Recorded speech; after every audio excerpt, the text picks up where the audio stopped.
Today, we are driving the all-new 2026 Audi Q3. This is the S-Line Quattro. It starts at about $45,000. As tested, this is $51,700. We've got a few options. We'll include everything in the description. Let's start it up, walk you guys around it, and talk about what it's been like to live with and drive this week.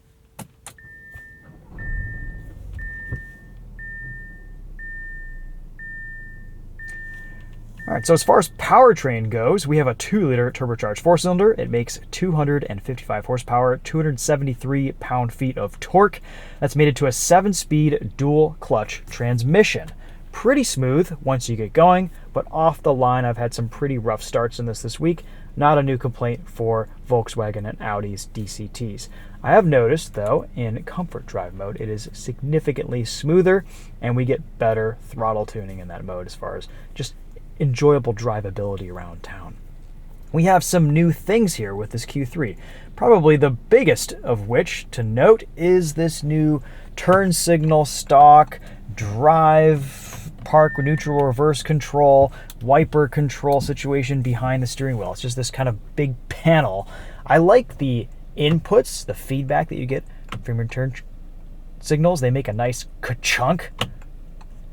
All right, so they sound like that. You can also control your rear wiper, your lights, your brights, your auto high beams, all that stuff. And then there's a traditional cruise control stock down here, and that's pretty much the same as what we've seen from Audi. You've got your distance control right there, your lane keep assist, etc.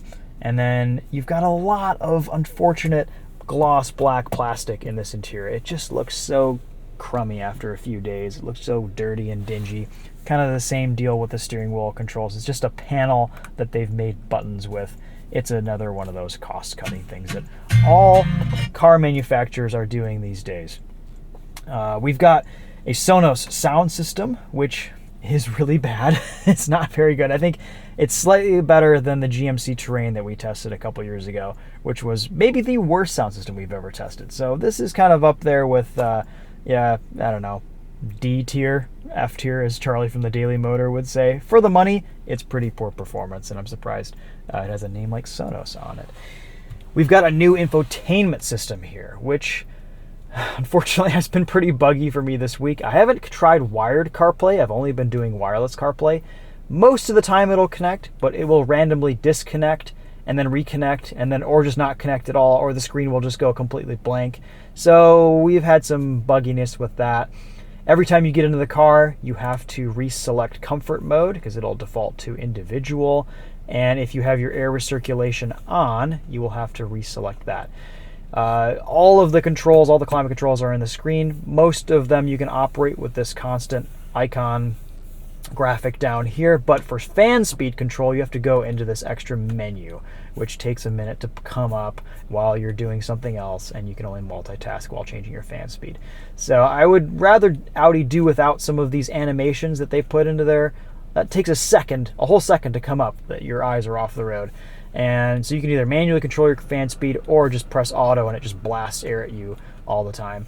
So, I don't know, just a minor gripe. Overall, compared to a lot of the other German manufacturers, this is a pretty easy and intuitive interior to operate, use, and I feel safe driving this car. I don't feel like I'm too distracted with the screens and everything. So, good marks there from Audi. I think a couple improvements they can make. Let's show you what the outside of this Q3 looks like, because we're probably 3 minutes into the video and I haven't even shown you the darn thing.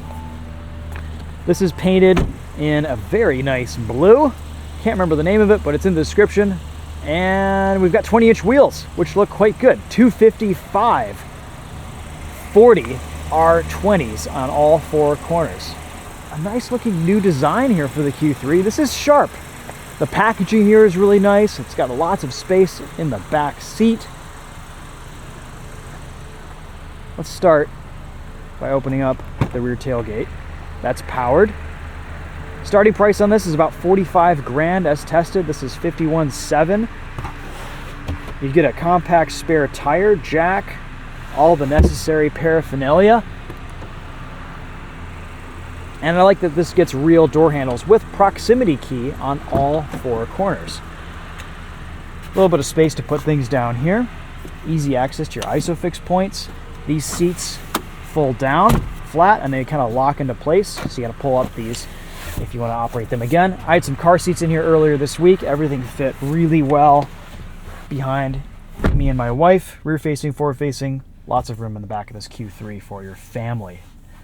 And I'm 5'10", lots of legroom, lots of headroom, really nice backseat area. You even get a little bit of temperature control for these climate vents. 2 USB-C ports. Here's your armrest.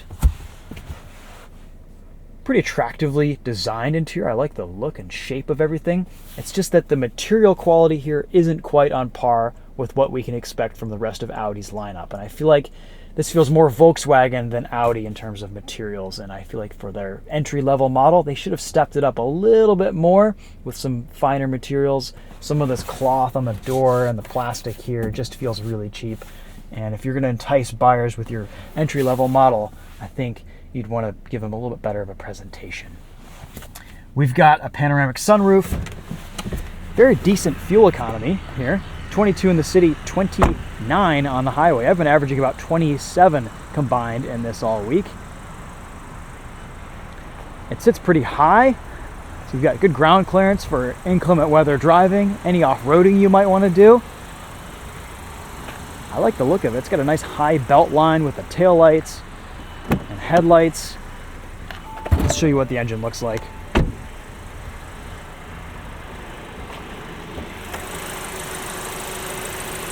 Pretty quiet, pretty smooth. 255 horsepower here now for 2026. I like that extra power bump with the Q3. It is a welcome addition. And again, pretty smooth to drive once you get going off the line. We've had some rougher starts on this week. Pretty typical though from any 7-speed dual clutch that we've seen from Audi and Volkswagen in the last 20 years. Let's show you around this interior just a little bit more, and then we'll take this for a drive and give you guys some driving impressions. We've got 2 seat memory settings right here, a button to pop your trunk tailgate back there, auto up-down windows on all 4 corners, and then individual right and left side child locks. That's cool. Look at that. You're not just going to lock everyone out of the back seat. You can lock specific children who may be misbehaving. There's your glove box. That's actually a massive glove box. Wow, that's huge. Super easy to get in and out of. Nice and tall. Roof line. You've got a volume knob down here with track selection. A tiny little center console. And all of your steering wheel buttons, again, covered in fingerprints and dust. And oh yeah, and then if you're ever wirelessly charging your phone right here, this message just comes on constantly and never clears itself. We'll just do that. All right, reverse cameras. Kind of low res, but I like that we get a camera quick access button right here. So let's say you're just cruising along, you're in CarPlay, you're parking into a spot, you need to see where the curb is, just press that. It's a physical control, and it turns on the cameras. And then the front camera rotates. I think it's just doing it digitally, not physically, but kind of cool. And then you can press this icon right there, and you can see almost 180-degree view out. I wish you could do that same thing with the reverse camera. Maybe you can. Oh yeah, you can. All right, so if you're backing out of your driveway and you can't see if any cars are coming, you can do that. All right, that's new. I didn't know that. Very nice. The rest of this infotainment is pretty simple, intuitive, easy to use. I'm not a huge fan of the graphics. It all kind of looks a bit Spartan. There's some weird blank pages here for some reason. I assume you just put widgets there. But you've got some interior lighting controls. We've got some music playing. You can see your previously used apps. This panel to the left is nice where you can quickly access your CarPlay, etc. CarPlay seems to work pretty well, except for the weird bugs this week. Every time you get into the car, you have to redo your air circulation if that's what you want. Right now we do want that because we've got a lot of wildfire smoke from Canada coming into Southeast Michigan.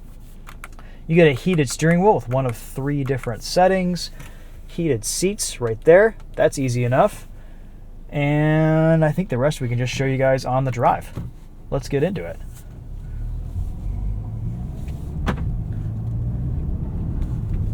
Ride quality is nice.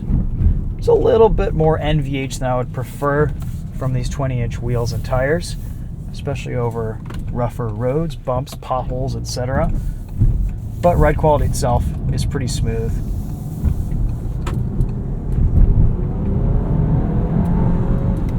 great power. There are paddle shifters behind the wheel, and they will give you a nice blip when you're downshifting.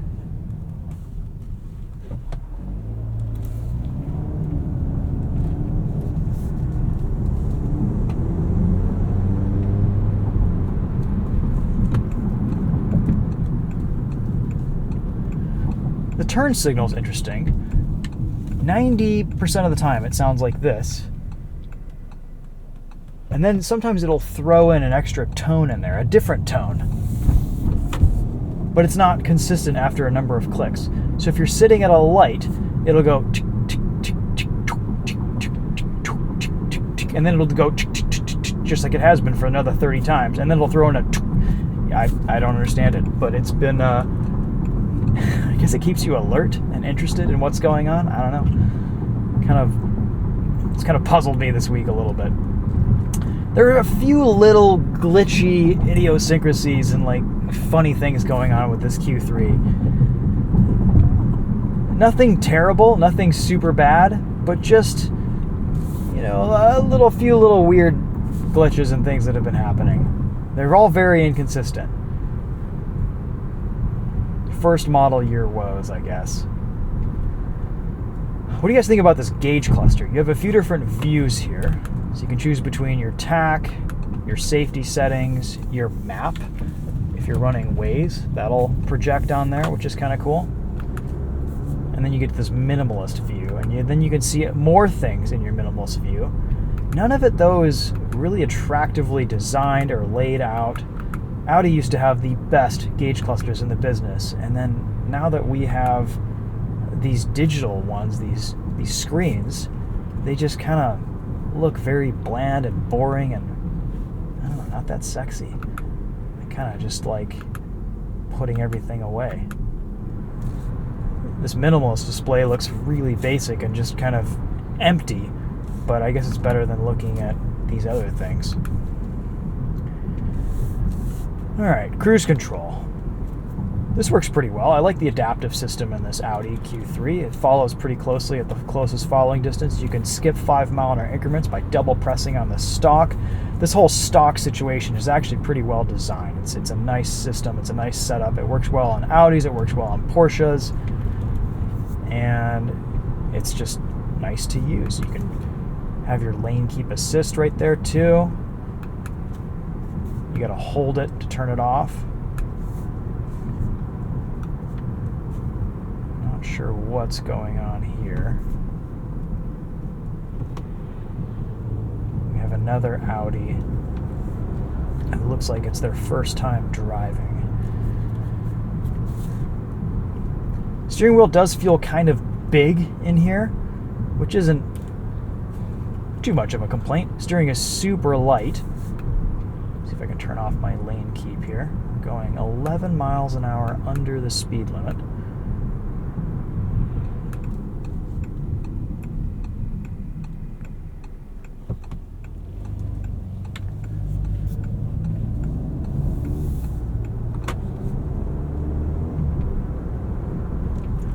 Alright, let's put this into dynamic mode and see how it handles a highway entrance ramp at speed. Brakes feel good. Again, a couple lurches down to a stop as you downshift off the line. Pretty aggressive clutch engagement there. No fake engine noise though, thankfully. Do not think I can turn off this lane guidance once I've turned it on. I have to go into some menus. But we're not going to worry about that right now. Good mechanical grip. I can feel stability control, making some corrections.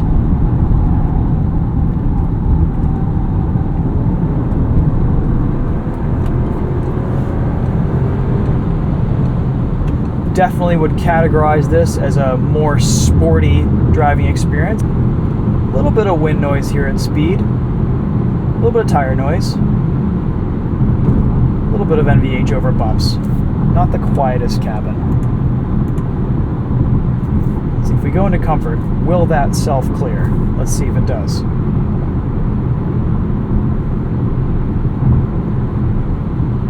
Okay, it does. It just takes its sweet time. I have really nice visibility in this cabin. Good view out of the rear view. The side mirrors are kind of a funky shape, but they work well.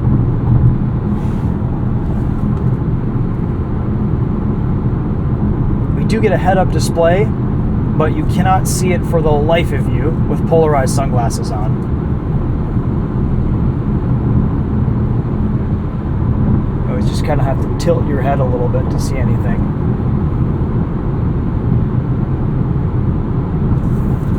Track's really nice and straight on the highway.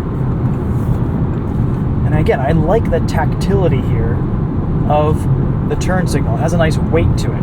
It isn't as easy to find quickly on a whim. You kind of have to acclimate yourself as to where it is on that stalk.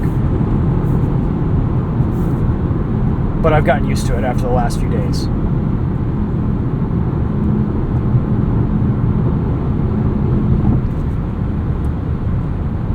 The rest of this review can pretty much just be summed up in, yeah, this is just, as Brower and some people from Top Gear would say, an car. It's very much just, an evolution of the previous Q3. It's definitely better in probably just about every way. I wasn't really impressed with the quality, the driving experience, or really anything about the old Q3. This is an improvement.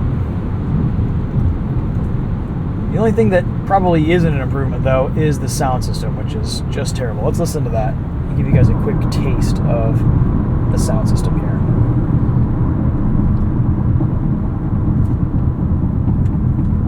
Got our volume knob down here.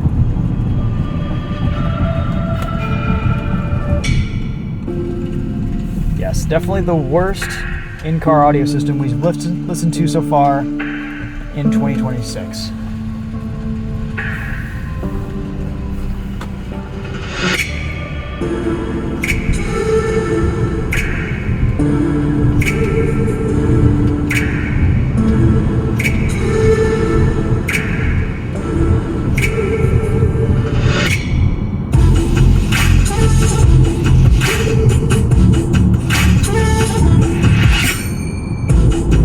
Sounds like they forgot to install the subwoofer.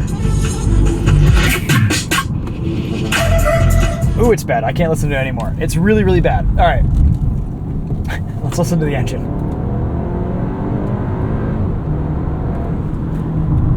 It pulls. Okay, guys, I think that's all I have to say about the Audi Q3. In some ways, an improvement. In other ways, a disappointment.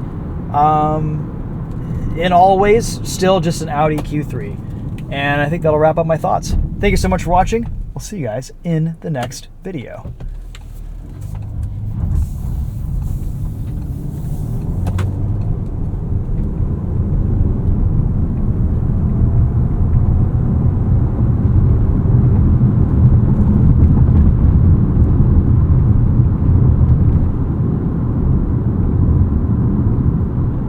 Also, allegedly, it has launch control.